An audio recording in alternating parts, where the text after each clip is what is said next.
I learn in this letter that Don Pedro of Aragon comes this night to Messina. Huzzah! It's very nearby this. He was not 3 leagues off when I left him. Huzzah! How many gentlemen have you lost in this action?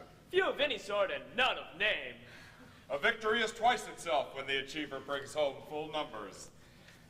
I find here that Don Pedro hath bestowed much honor on a young Florentine called Claudio.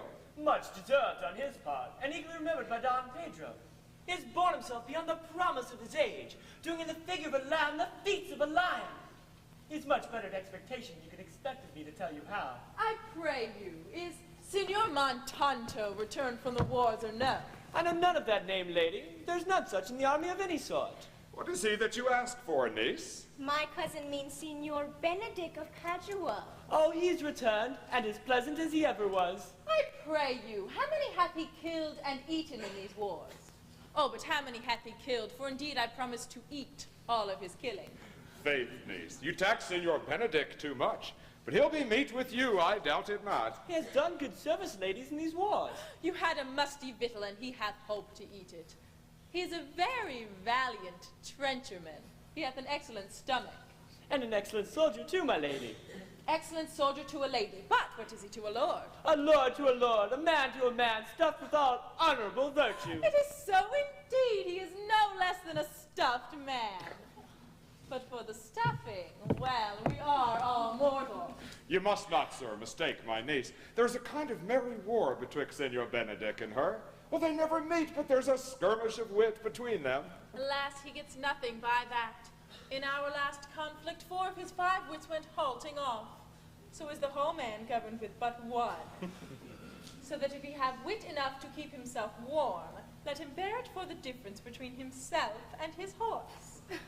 For it is all the wealth the gentleman hath left to be known a reasonable creature. Who is his companion now? He has every month a new sworn brother. It's possible. Very easily possible. He wears his faith, but it's the fashion of his hat. It ever changes with the next block. I see, the gentleman is not in your books. No, and he were, I would burn my study. But I pray you, who is his companion?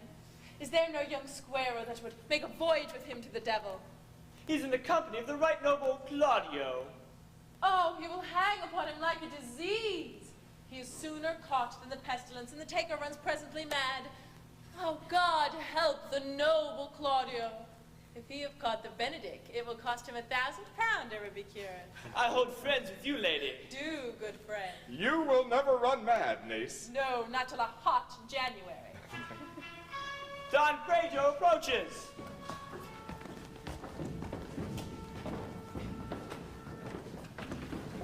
Oh, good Signor Leonato. Are you come to meet your trouble? The fashion of the world is to avoid cost, and you encounter it. Oh, never came trouble to my house in the likeness of your grace. For trouble being gone, comfort should remain. Oh, but when you depart from me, sorrow abides and happiness takes his leave. You embrace your charge too willingly. Well, I think this must be your daughter. Oh, her mother hath many times told me so. Were you in doubt, sir, that you asked her? Signor Benedict, no, for then were you a child. You have it full, Benedict. We may guess by this what you are, being a man. Truly the lady fathers herself. Be happy, lady, for you are like an honorable father. If Signor Leonato be her father, she would not have his head on her shoulders for all Messina, as like him as she is. I wonder that you would still be talking, Signor Benedict. Nobody marks you. Why, my dear Lady Disdain, are you yet living? Is it possible Disdain should die while she had such meat food to feed her as Signor Benedict? Courtesy itself must convert to disdain if you come in her presence. Then is courtesy a turncoat? But it's certain I am loved of all ladies, only you excepted. And I would I could find in my heart that I had not a hard heart, for truly I love none. Oh, a dear happiness to women! They would else have been troubled with a pernicious suitor. But I thank God in my cold blood I am of your humor for that. I'd rather hear my dog bark at a crow than a man swear he loves me. God keep your ladyship still in that mind, so some gentleman or other shall scape a predestinate scratched face. Well, scratching could not make it worse, and for such a face as yours were. You are a rare parrot teacher. Well, a bird of my tongue is better than a beast of yours. I would my horse had the speed of your tongue, and so good a continuer. But keep your way, a God's name, I have done. You always end with a jade's trick. I know you of old. That is the sum of all, Leonato. Signor Claudio and Signor Benedict, my dear friend Leonato hath invited you all. I tell him we shall stay here at the least a month, and he heartily prays some occasion may detain us longer. I dare swear he is no hypocrite, but prays from his heart. Oh, if you swear, my lord, you shall not be forsworn. And let me bid you welcome, my lord. Being reconciled to the prince, your brother, I owe you all duty. I thank you. I am not of many words, but I thank you. Please, at your grace, lead on. Your hand, Leonato. We will go together.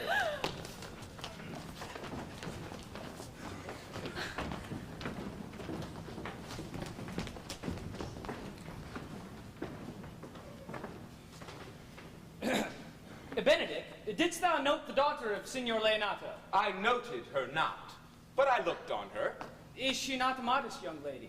Do you question me as an honest man should, for my simple, true judgment, or would you have me speak after my custom, as being a professed tyrant to their sex? I pray thee, speak in sober judgment. Why, faith, methinks she's too low for a high praise, too brown for a fair praise, and too little for a great praise.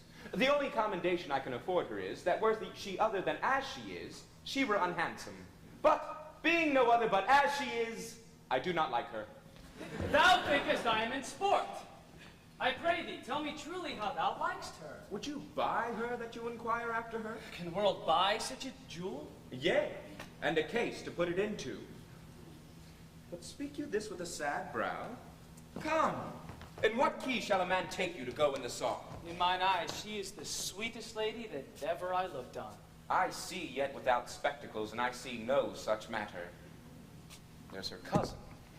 Were she not possessed with such a fury, exceeds her as much in beauty as the 1st of May doth the last of December. But I hope you have no intent to turn husband, have you? I would scarce trust myself, though I had sworn the contrary if Hero would be my wife. Is't come to this? Hath not the world one man, but he will wear his cap with suspicion? Oh, shall I never see a bachelor of 80 again? Go to! It needs will thrust thy neck into a yoke. Wear the print of it and sigh away Sundays. Look, Don Pedro is returned to seek you. What secret hath held you here that you followed not to Leonato's? I would your grace would constrain me to tell. I charge thee on thy allegiance. Do you hear, Count Claudio? I can be as secret as a dumb man, I would have you think so, but on my allegiance. Mark you this, on my allegiance. He is in love. With who? Now, that is your grace's part. Mark how short his answer is. With Hero, Leonato's short daughter. If this were so, so were it uttered. Like the old tale, my lord, is't not so, nor 'twas not so, but indeed, God forbid it should be so. If my passion change not shortly, God forbid it should be otherwise. Amen. If you love her. For the lady is very well worthy. You say this to fetch me in, my lord. And by my troth I speak my thought. And in faith, my lord, I spoke mine. By my 2 faiths and troths, my lord, I spoke mine. That I love her, I feel. That she is worthy, I know. That I neither feel how she should be loved, nor know how she should be worthy, is the opinion that fire cannot melt out of me. I shall die in it at the stake.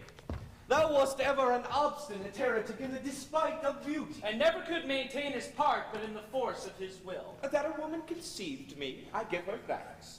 That she also brought me up, I give her most humble thanks. But that I will have a recheat, wind it in my forehead, or hang my bugle in an invisible baldric, all women shall pardon me. Because I will not do them the wrong to mistrust any, I will do myself the right to trust none. And the fine is, of which I may go the finer, I shall live a bachelor. I shall see thee ere I die look pale with love. With hunger, with sickness, or with anger, my lord, not with love. Prove that ever I lose as much blood with love that I get again with drinking. Pick out my eyes with a ballad maker's pin, and hang me at the door of a brothel house for the sign of blind Cupid. Well, if ever thou dost fall from this faith, thou wilt prove a notable argument. No, if I do, hang me in a bottle like a cat and shoot at me. And he that hits me, let him be clapped on the back and called Adam. Well, as time shall try, in time the savage bull doth bear the yoke. The savage bull may, but if ever the sensible Benedict bear it, pluck off the bull's horns and set them in my forehead, and let me be vilely painted, and in such great numbers that they write, here you may find a good horse to hire, let them signify under my sign, here you may see Benedict, the married man. If this should ever happen, thou wouldst be horn mad. Oh, nay, if Cupid hath not spent all his quiver in Venice, thou wilt quake for this shortly. I'll look for an earthquake, too, then. Well, you will temporize with the hours. In the meantime, repair to Leonatus, commend me to him, and tell him I shall not fail him at supper, for indeed he hath made a great preparation. I have almost matter enough in me for such an embassage. And so I commit you. To the tuition of God, from my house, if I had it. The 6th of July, your loving friend, Benedict. Nay, mock not, mock not. The body of your discourse is guarded with fragments, and the guards are but slightly basted on. Ere you flout old ends any longer, examine your conscience, and so I leave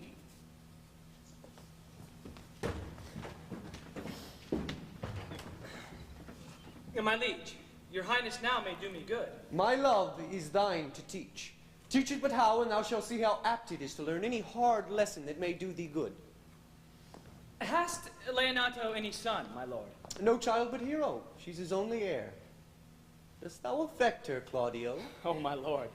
When you went onward on this ended action, I looked upon her with a soldier's eye, with that light, but had a rougher task in hand than to drive liking to the name of love.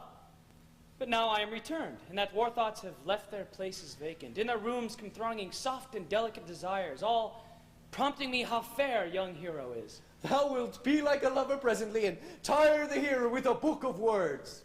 If thou dost love fair Hero, cherish it, and I will break with her and with her father, and thou shalt have her. Was not to this end that thou began to twist so fine a story? How sweetly you do minister to love, that no love's grief by his complexion. But, lest my liking might too sudden seem, I would have salved it with a longer treatise. Oh, what need the bridge much broader than the flood? The fairest grant is the necessity. Look what will serve is fit. 'Tis once thou lovest, and I will fit thee with the remedy. Well, I know we shall have some reveling tonight, and I shall assume thy part in some disguise, and tell fair Hero that I am Claudio, and in her bosom I'll unclasp my heart and take her here in prison with the force and strong encounter of my amorous tale. And then to her father's will I break, and the conclusion is, she shall be thine. Well, in practice, let us put it presently.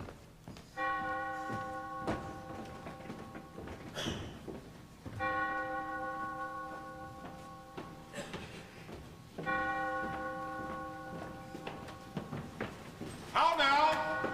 How now? Oh, how now, brother? Where's my cousin, your son? Hath he provided this music? He's very busy about it. But, brother, I can tell you strange news that you yet dreamt not of. Are they good? As the event stamps them. They have a good cover. They show well outward.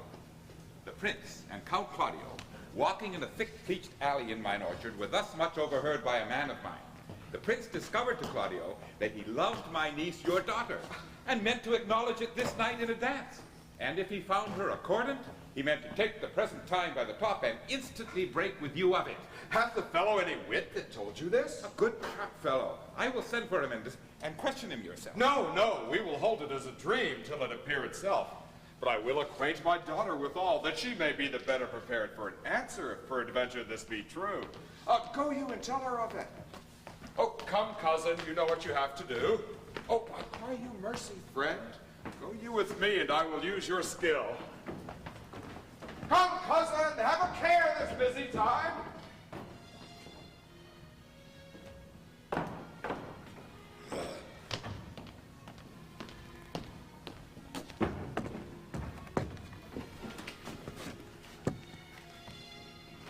What the good year, my lord? Why you thus out of measure sad? There is no measure in the occasion that breeds, therefore the sadness is without limit. Well, you should hear reason. And when I have heard it, what blessing brings it? Well, if not a present remedy, at least the patient's sufferance. I wonder that thou, being as thou sayest thou art, born under Saturn, goest about to apply a moral medicine to a mortifying mischief.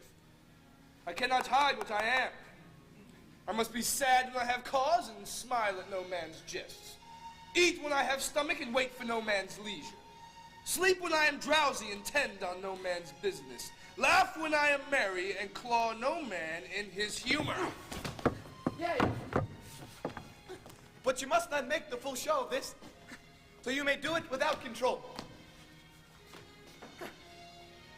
You have of late stood out against your brother, and he hath taken you newly into his grace, where it is impossible you should take true root by the fair weather that you make yourself. It is needful that you frame the season for your own harvest. I had rather be a canker in a hedge than a rose in his grace. And it better fits my blood to be disdained of all than to fashion a carriage to rob love of it. In this, though it cannot be said that I am a flattering, honest man, it must not be denied that I am a plain-dealing villain. I am trusted with a muzzle and franchised with a clog. Therefore I have decreed not to sing in my cage. If I had my mouth, I would bite. If I had my liberty, I would do my liking. In the meantime, let me be that I am, and seek not to alter me. Well, can you make no use of your discontent? I make all use of it, for I use it only. Who comes here? What news brought you? I come yonder from the great supper. The prince, your brother, is royally entertained by Leonato, and I can give you intelligence of an intended marriage. Will it serve for any model to build mischief on? What is he for a fool that betroths himself to unquietness? Marry? 'Tis your brother's right hand. Who? The most exquisite Claudio? Even he. A proper squire. And who? And who? Which way looks he? Marry on Hero, daughter and heir to Leonato. A very forward march, chick. How came you to this? Being entertained as a perfumer. As I was smoking a musty room, comes me the prince and Claudio in sad conference. I whipped me behind an heiress, and there heard it agreed upon, that the prince shall woo Hero for himself, and having obtained her, give her to Count Claudio. Well, come, come. Let us thither. This may prove food to my displeasure. That young startup hath all the glory of my overthrow. If I can cross him any way, I bless myself every way. You are both sure and will assist me. To the death, my lord. Let us to the great supper. Their cheer is the greater that I am subdued. Were the cooker of my mind. Shall we go prove what's to be done? We wait upon your lord.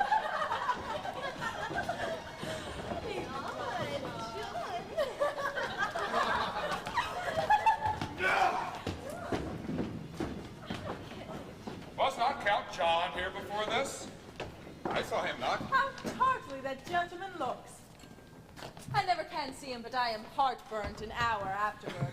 He is of a very melancholy disposition. He were an excellent man that were made just in the midway between him and Signor Benedict. The one to like an image and says nothing, the other to like my lady's eldest son, evermore tattling. Then half Senor Benedict's tongue and Count John's mouth, and half Count John's melancholy and Senor Benedict's face. With a good leg and a good foot, uncle, and money enough in his purse, such a man could win any woman in the world, if it could get her goodwill. By my faith, niece, thou wilt never get thee a husband if thou be so shrewd of thy tongue. In faith, she's too cursed. Too cursed is more than cursed. I will lessen God's sending that way, for it is said God sends to a cursed cow short horns, but to a cow too cursed he sends none.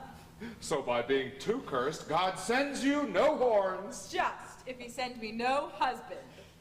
For the which blessing I am at him upon my knees every morning and evening.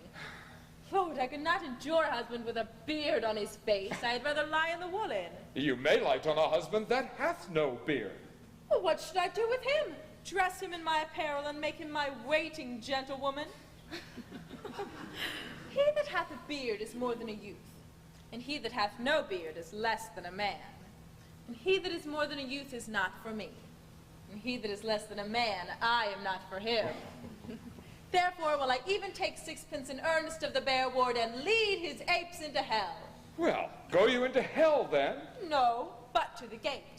And there will the devil greet me like an old cuckold with horns on his head, and say, "Get you to heaven, Beatrice, get you to heaven. Here's no place for you maids." So deliver I up my apes, and away to the heavens for St. Peter. He shows me where the bachelors sit, and there live we, merry as the day is long. Well, niece, I trust you will be ruled by your father. Yes, Faith. It is my cousin's duty to make curtsy and say, "Father, as it please you." But yet for all that, cousin, let him be a handsome fellow, or else make another curtsy and say, "Father, as it please me." Well, niece, it is still my hope to one day see you fitted with a husband. Not until God make men of some other metal than earth. Would it not grieve a woman to be overmastered by a piece of valiant dust? To make an account of her life to a clod of wayward Mara? Oh no, uncle, I'll none on it. Well, Adam's sons are my brethren, and truly I hold it a sin to match in my kindred. Well, daughter, remember what I told you. If the prince do solicit you in that kind, you know your answer. The fault be in the music, cousin, if you be not wooed in good time. If the prince be too importunate, tell him there is measure in everything, and so dance out the answer. For hear me, hero, wooing, wedding, and repenting is as a Scotch jig, a measure, and a syncopace. The fursuit is hot and hasty as a Scotch jig, and full as fantastical. The wedding, mannerly, modest, as a measure, full of state and ancientry. Then comes repentance, and with his bad leg falls into the syncopace faster and faster until he sink into his grave. Cousin, you apprehend passing shrewdly. I have a good eye, uncle. I can see a church by daylight. The revelers are entering. Make good room.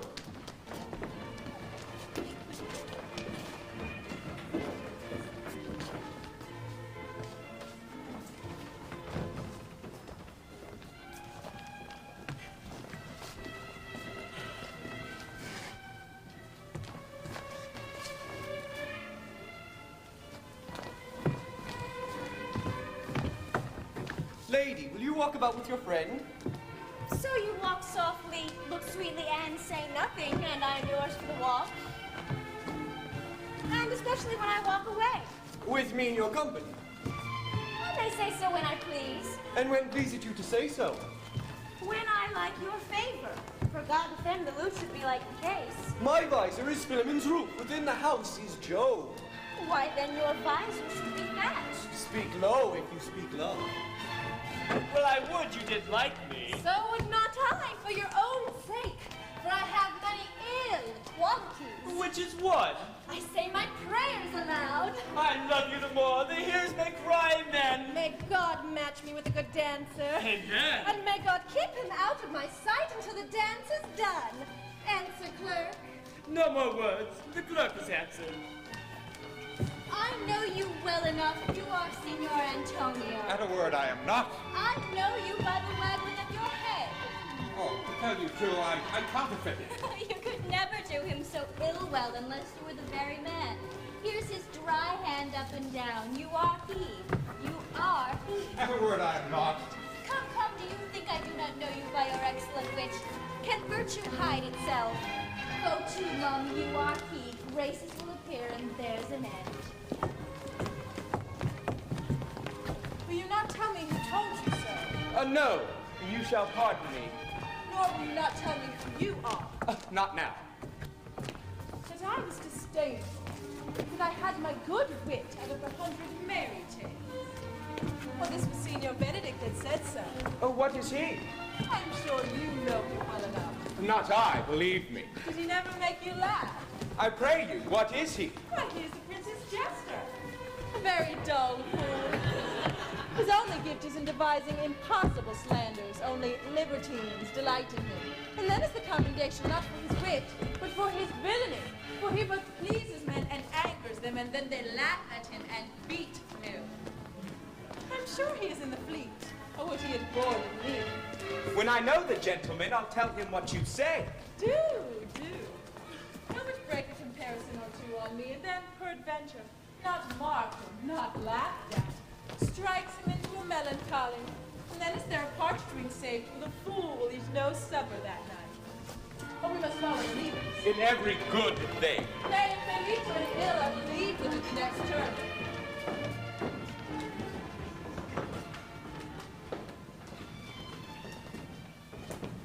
Sure, my brother is amorous on Hero, and hath withdrawn her father to break with him about it. The ladies follow, and but one visor remains. That is Claudio. I know him by his bearings.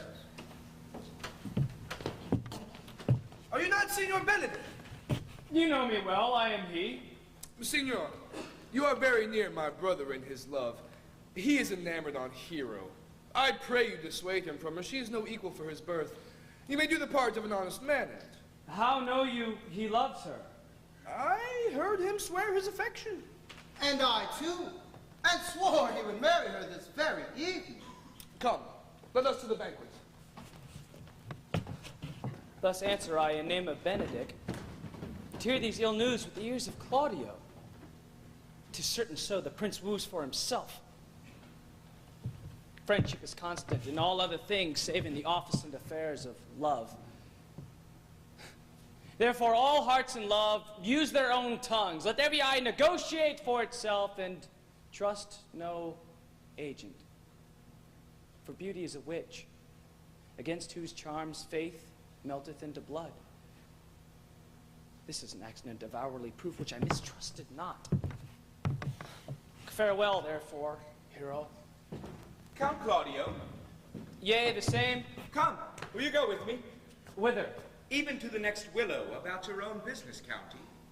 What fashion will you wear the garland of? About your neck, as an usurer's chain, or under your arm, like a lieutenant's scarf? You must wear it one way, for the prince hath got your hero. I wish him joy of her. Why, that's spoken like an honest drovier, so they sell bullocks. But did you think the prince would have served you thus? I pray you, leave me. Oh, now you strike like a blind man. 'Twas the boy that stole your meat, and you'll beat the post. If it will not be, I'll leave you.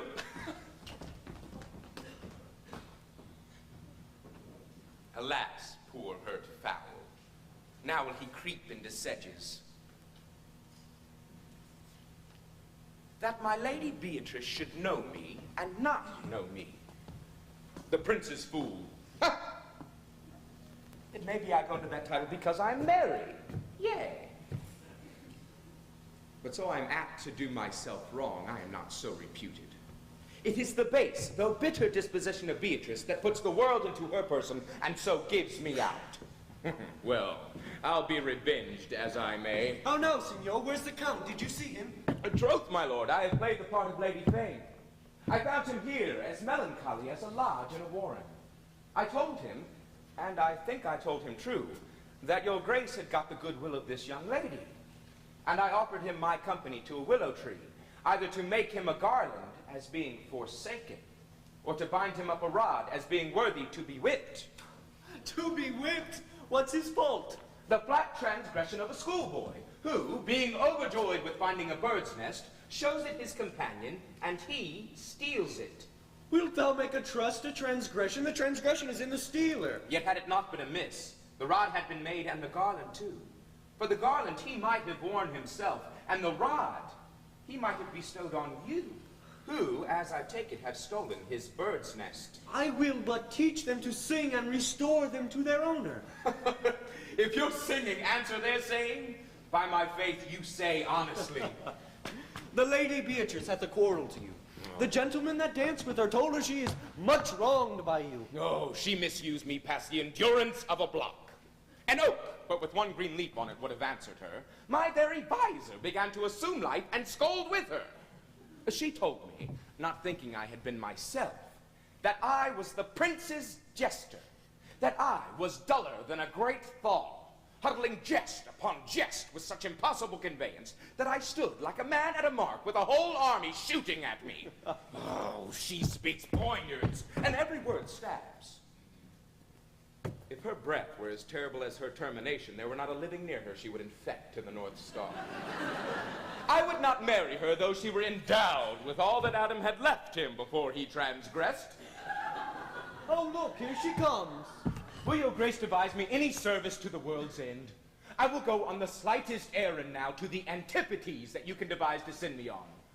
I will bring you a toothpicker from the furthest inch of Asia, fetch you the length of Prester John's foot, bring you a hair off the great Sham's beard, do you any embassage to the pygmies, rather than hold 3-word conference with this harpy. Have you no employment for me? None, but to desire your good company. Oh, God, sir. Here's a dish I love not. I cannot endure my lady tongue. Come, lady, come. You have lost the heart of Signor Benedict. Oh, indeed. He lent it to me a while, and I gave him use for it. A double heart for his single one. Marry, once before he won it of me with false dice. Therefore, your grace may well say I have lost it. You have put him down, lady. You have put him down. So I would he should not do me, my lord, lest I prove the mother of fools. Oh. I have brought Count Claudio, whom you sent me to see.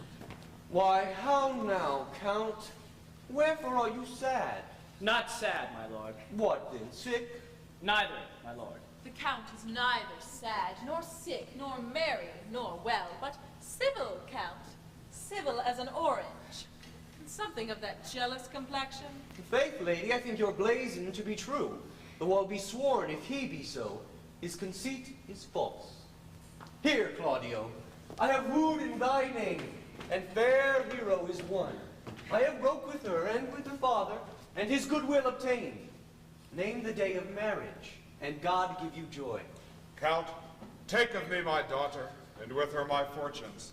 His grace hath made the match, and all grace say amen to it. Amen. Speak, Count, 'tis your cue. Silence is the perfectest herald of joy. I were but little happy if I could say how much.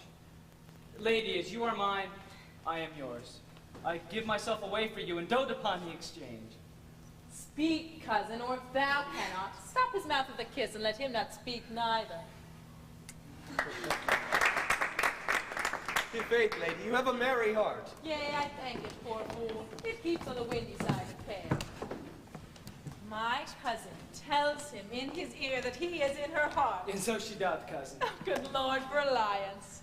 Thus goes everyone into the world but I, and I am sunburnt. I may sit in a corner and cry, hey ho for a husband. Lady Beatrice, I will get you one. I had rather have one of your father's getting. Hath your grace ne'er a brother like you? Your father got excellent husbands if a maid could come by them. Will you have me, lady? No, my lord, unless I might have another for working days. Your grace is too costly to wear every day. Oh, but I beseech your grace, pardon me. I was born to speak all mirth and no matter. Your silence most offends me, and to be merry best becomes you, for out of question, you were born in a merry hour. No, sure, my lord, my mother cried. Oh, but then was there a star danced, and under that was I born. Oh, cousins, God give you joy. Niece, will you look to those things I told you of? Oh, I cry you mercy, uncle. By your grace's pardon. By my troth, a pleasant-spirited lady. Oh, there's little of the melancholy element in her, my lord. Well, she is hardly ever sad but when she sleeps, and not ever then. For my daughter hath told me she dreams of unhappiness and wakes herself with laughing. She cannot endure to hear tell of a husband. Oh, by no means. She mocks all her wooers out of suit. She were an excellent wife for Benedict. Oh, Lord, my lord. Were they but a week married, they would talk themselves mad. County Claudio, when mean you to go to church? Tomorrow, my lord. Time goes on crutches till love have all his price. Not till Monday, my dear son, which is hence of just 7 night, and a time too brief, too, to have all things answer my mind. Come. You shake the head, it's so long a breathing. But I warrant you, the time shall not go dully by us.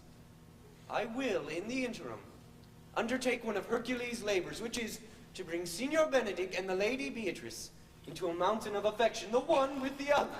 Well, I would fain have it a match, and I doubt not but to fashion it, if the 3 of you will but minister such assistance as I shall give you direction. I have for you, my lord, if it cost me 10 nights' watching. And I, my lord. And you too, gentle hero? I will do any modest office, my lord, to get my cousin a good husband. And Benedict is not the unhopefullest husband that I know of. Well, thus far can I praise him. He is of a noble strain, of approved valor and confirmed honesty. I will teach you how to so humor your cousin that she shall fall in love with Benedict. And I, with your two helps, will so practice on Benedict that in despite of his quick wit and queasy stomach, he shall fall in love with Beatrice. But if we can do this, we are the only love gods. Cupid is no archer, for we have all his glory. Well, go in with me, and I will tell you my drift.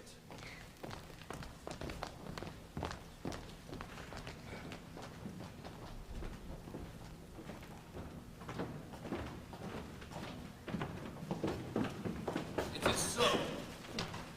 The Count Claudio shall marry the daughter of Leonato. Yea, my lord. But I can cross it. Any bar, any cross, any impediment shall be mentionable to me. I am sick in displeasure to him, and whatsoever comes athwart his affections range evenly with mine. How canst thou cross this marriage? Not honestly, my lord, but so covertly that no dishonesty shall appear in me. Show me briefly how. I think I told your lordship a year hence how much I was in the favor of Margaret, gentlewoman to hero. I remember. I can, at any unseasonable instant of the night, appoint her to look out her lady's chamber window. What life is in that to be the death of this marriage? The poison of that lies in you to temper. Go you to the prince your brother. Spare not to tell him how he hath wronged his honor in marrying the renowned Claudio, whose estimation you do mightily hold up, to a contaminated stale such as the one Hero. What proof shall I make of that? Proof enough to misuse the prince, to vex Claudio, to undo Hero, and to kill Leonato. Look you to any other issue. Only to despite them I would endeavor anything. Go then. Find me a meet hour to bring the prince and Claudio alone. Tell them you know Hero loves me. Intend a kind of zeal to both the prince and Claudio.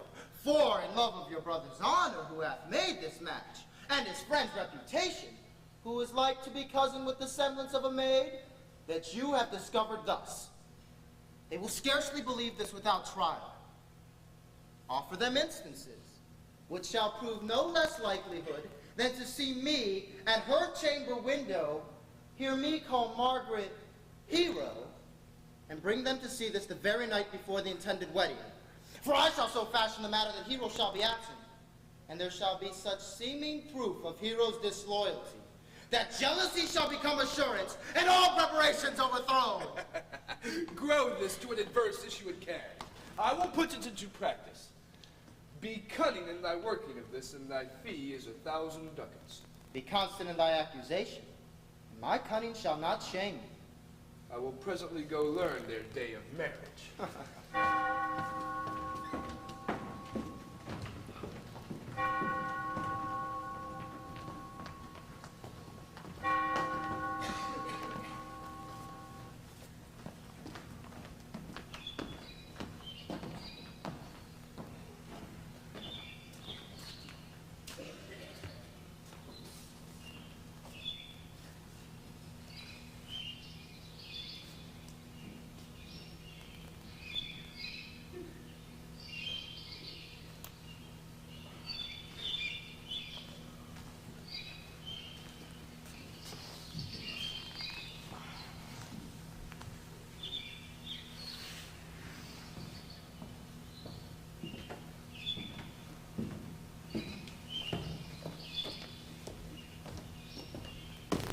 Boy, Signor, in my chamber window lies a book. Bring it hither to me in the orchard. I am here already, sir. I know that. But I would have thee hence and here again.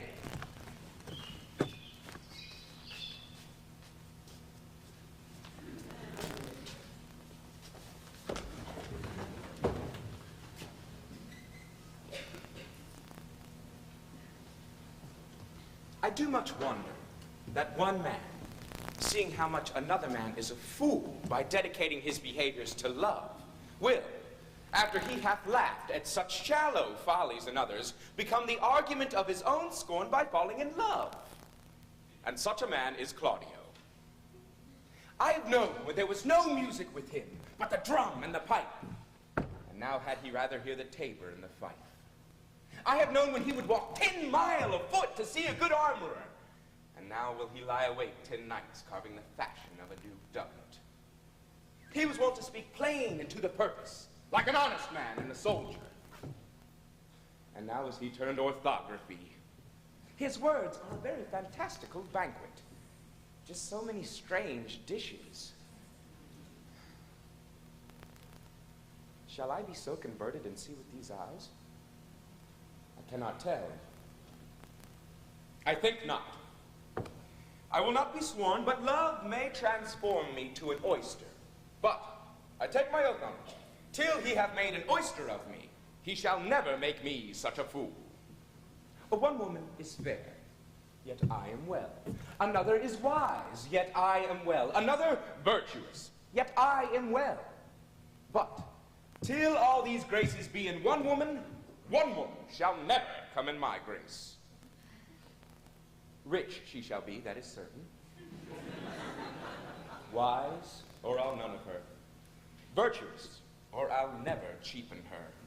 Fair, or I'll never look on her. Mild, or come not near me. Noble, or not I for an angel. Of good discourse, an excellent musician, and her hair shall be what color it please God.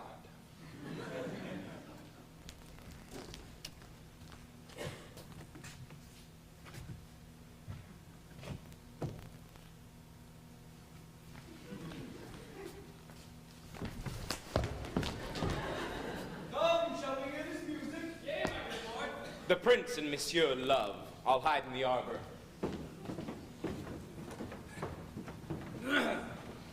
How still the evening is hushed on purpose to grace harmony.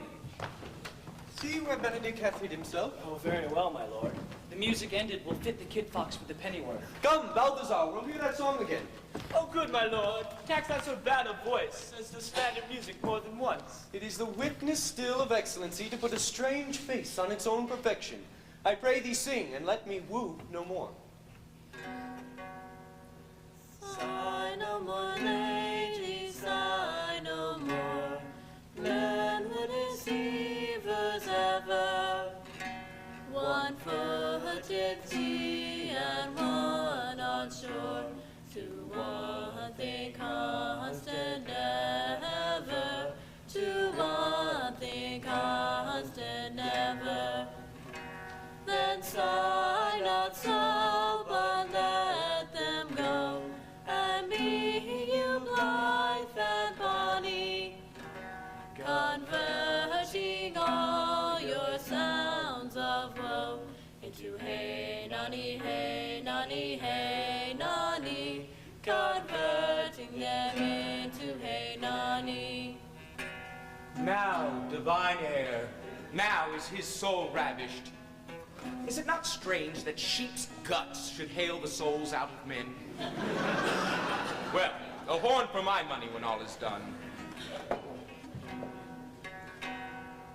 Sing no more ditty, sing no more of dust so dull and heavy. The fraud of men was ever so, since summer first was levy, said summer first was levy. Then sigh not so, but let them go, and be you blithe and bonny, converting all your sounds of woe into hey nonny, hey nonny, hey nonny, converting them into hey nonny. By my troth, a good song. And an ill singer, my lord. Oh, no, in faith, thou singest well enough for a sheep. And they had been dogs that howled thus, they would have hanged them for it. Yea, Mary, dost thou hear, Balthazar? I pray thee, get us some excellent music, for we will have it tomorrow night at the Lady Hero's chamber window. The best I can, my lord. Do so. Farewell. Farewell. Come hither, Leonato. What was it you told me of today, that your niece Beatrice is in love with Signor Benedict? Oh, aye! Stock on, the foul sits. I didn't ever think that lady would have loved any man. No, nor I neither. But most wonderful that she should so dote on Signor Benedict, whom she hath in all outward behavior seemed ever to abhor. Is it possible? Sits the wind in that room. Oh, by my troth, my lord, I know not what to think of it, but that she loves him with an enraged affection. Oh, it is past the infinite of thought. Ugh. Maybe she doth but counterfeit. Faith, like enough. Oh, my God, counterfeit? Oh, never came counterfeit of passion so near the life of passion as she discovers it. Why, what effects of passion shows she? Bait the hook well, this fish will bite. What effects, my lord? Oh, she will sit you. You heard my daughter tell us how. She did indeed.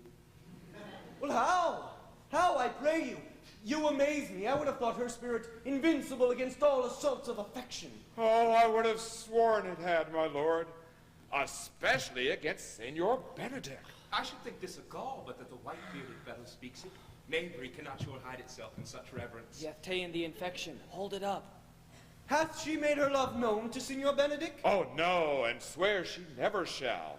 That's her torment. It is certain so. Shall I, says she, who so oft encountered him with scorn, write to him that I love him? Oh, and this she says when she is beginning to write to him. For she'll be up 20 times a night, and there will she sit in her smock till she have writ a sheet of paper. My daughter tells us all. Now that you mention a sheet of paper, I remember a pretty jest your daughter told us of. Oh, how when she had writ it and was reading it over, she found Benedict and Beatrice between the sheets. That!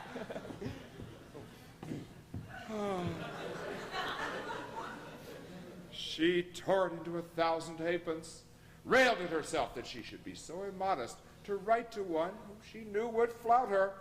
For I measure him, says she, by my own self, and I should flout him if he should writ to me. Yea, though I love him, I should. And then falls she down upon her knees, weeps, sobs, beats her heart, tears her hair, prays, curses. Oh, sweet Benedict, God give me patience. Oh, she doth indeed. My daughter tells us all. And ecstasy hath so much overborne her that my daughter is something afeard she will do a desperate outrage to herself. It is very true. Were it were good that Benedict knew of it by some other, if she will not discover it. Well, to what end? He would make but a sport of it and torment the poor lady even worse. And he should it were a good deed to hang him, for she's an excellent sweet lady, and out of all suspicion she is virtuous. And she is exceeding wise. In everything but in loving Benedict. Oh, Lord. Wisdom and blood combating in so tender a body, we have 10 proofs to 1 that blood hath the victory. I am sorry for her, as I have just cause, being her uncle and her guardian. Well, I wish she would have bestowed this dotage on me. I would have daffed all other respects and made her half myself. I pray you, tell Benedict of it and hear what he will say. Oh, were it good, think you? The hero thinks surely she will die. For she will die if he loves her not. And she will die ere she make her love known. And she will die if he woo her, rather than she will bate one breath of her accustomed crossness. Well, I am sorry for your niece. Oh, let it cool the while. I do love Benedict well, and I could wish he would modestly examine himself to see how much he is unworthy so good a lady. My lord, will you walk? Dinner is ready. If you do not dote on her, upon this I will never trust my expectation. Let the same net be spread for her, and that must your daughter and her gentlewoman carry. The sport will be when they hold one an opinion of another's dotage, and no such matter. That is the scene I will see, which will be merely a dumb show. Let's have her call him into dinner.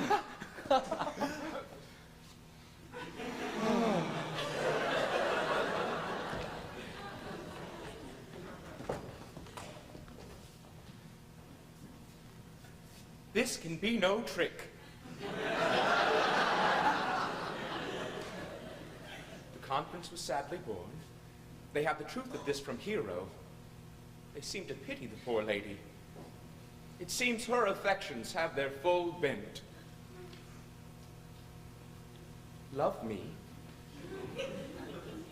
Why, it must be requited. I hear how I am censured. They say I will bear myself proudly if I perceive the love come from her. They say, too, that she would rather die than give any sign of affection. I did never think to marry. I must not seem proud. Happy are they that hear their detractions and can put them to mending. They say the lady is fair. 'Tis a truth. I can bear them witness. And virtuous. 'Tis so. I cannot reprove it. And wise, but for loving me.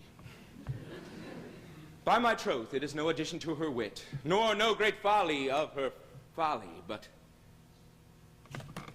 I will be horribly in love with her.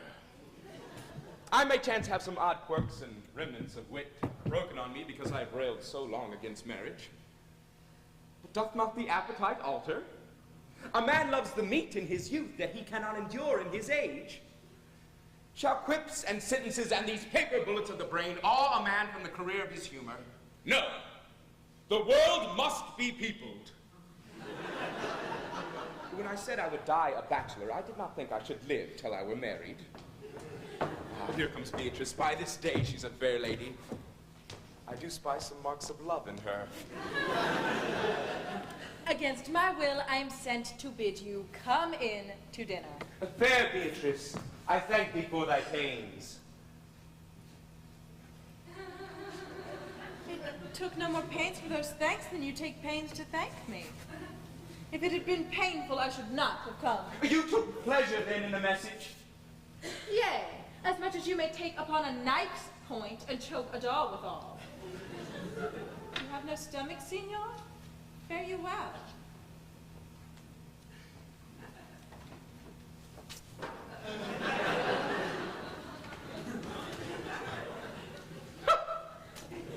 Against my will, I am sent to bid you come into dinner.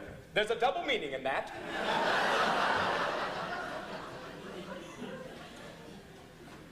I took no more pains for those thanks than you took pains to thank me. Why, that's the same to say, any pains I take for you is as easy as thanks. If I do not pity her, I am a villain. If I do not love her, I am a knave. I'll go get her picture.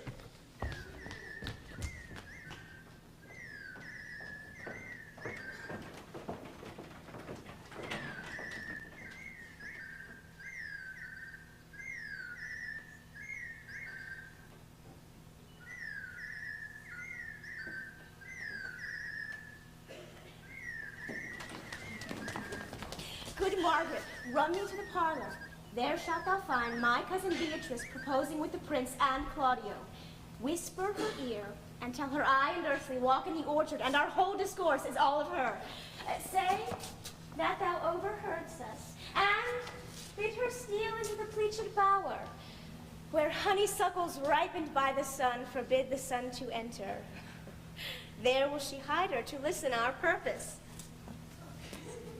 This is thy office. Fare thee well, and leave us alone. I'll make her come, I warned you presently. Now, Ursula, when Beatrice doth come, as we do trace this alley up and down, our talk must only be of Benedict. When I do name him, that it be thy part to praise him more than ever man did merit. My talk to thee must be of how Benedict is sick in love with Beatrice.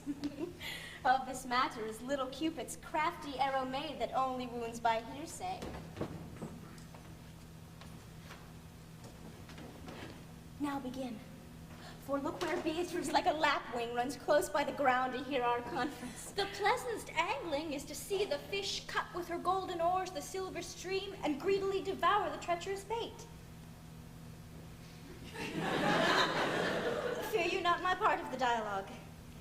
Then go we near her, and let her ear lose nothing of the false, sweet bait we lay for it.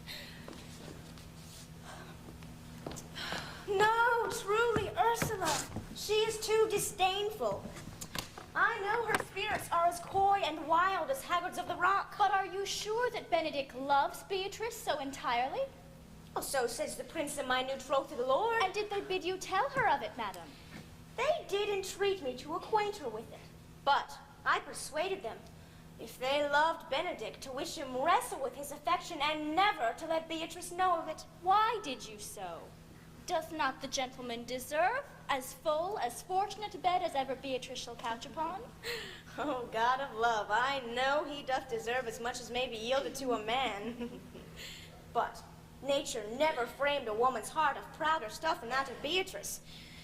Disdain and scorn ride sparkling in her eyes, misprizing what they look on. And her wit values itself so highly that to her all matter else seems weak. She cannot love, nor take no shape nor project of affection. She is so self-endeared. Sure, I think so. And therefore, certainly it were not good she knew his love, lest she make sport at it. So speak you the truth. I have never seen a man, how wise, how noble, young, how rarely featured, yet she would spell him backwards. If fair-faced, she would swear the gentleman should be her sister. If black, well, why nature drawing of an antic made a foul blot. If tall, why a lance ill-headed. And if low, an agate very vilely cut. If speaking, why a vein blown by all winds. And if silent, a block moved with none. So turns she every man the wrong side out, and never gives to truth and virtue that which simpleness and merit purchaseth. Sure, such carping is not commendable. No, to be so odd and from all fashions, as Beatrice is, surely cannot be commendable. But who dare tell her so? If I should speak, she would mock me into the air. Oh, she would laugh me out of myself and press me to death with her wit. Therefore, let Benedict, like covered fire, consume away in sighs and waste inwardly. 'Twere a better death than to die with mocks, which is as bad as to die with tickling. Yet tell her of it. Hear what she will say. Nay, rather I will go to Benedict myself and counsel him to fight against this passion. And truly, I will devise some honest slanders to stain my cousin with. One doth not know how much an ill word may empoison liking. Oh, do not do your cousin such a wrong. She cannot be so much without true judgment, having so swift and excellent a wit as she is prized to have, as to refuse so rare a gentleman as Signor Benedict. He is the only man of Italy. Always accepted my dear Claudio. I pray you not be angry with me, madam, speaking my fancy. Signor Benedict, for shape, for bearing, argument, and valor, goes foremost in report through Italy. Indeed, he hath an excellent good name. His excellence did earn it ere he had it. When are you married, madam? Oh, why, every day tomorrow. Come, let us go in, and I will show thee some attires and have thy counsel which is best to furnish me tomorrow. She's limed, I'll warrant you. We have caught her, madam. If it proves so, then loving goes by haps. Some Cupid kills with arrows, and some he kills with traps. What fire is in mine ears? Can this be true? Stand I condemned for pride and scorn so much? Contempt, farewell, and maiden pride adieu. No glory lives behind the back of such. Oh, and Benedict, love on, I will requite thee, taming my wild heart to thy loving hand. If thou dost love, my kindness will incite thee to bind up our loves in a holy band. For others say thou dost deserve, and I believe it better than reportingly.